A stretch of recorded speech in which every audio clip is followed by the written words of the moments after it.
আমার সই আছে, আমার সই না থাকলে তুমি রেশন কার্ড পাবে না। এই যে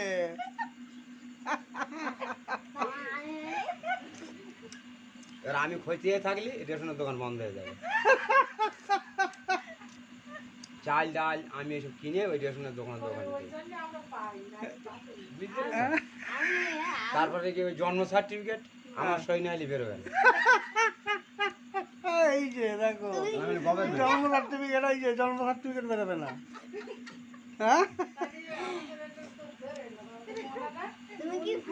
হ্যাঁ কি আছে?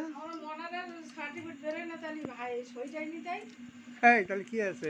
এইবার এই সার্টিফিকেট কি সার্টিফিকেট বেরোয় না? কোন সার্টিফিকেটটা বেরোয় না?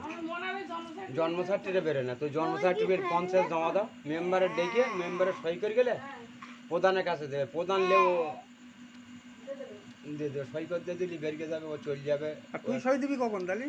সবাই প্রধানমন্ত্রী টন্ত্রী সবাই সই দেবে, রাষ্ট্রপতি উপরাষ্ট্রপতি এরকম করে হাজার একজনের সই দেবে। হ্যাঁ তারপর আমার কাছে কাগজটা আসবে।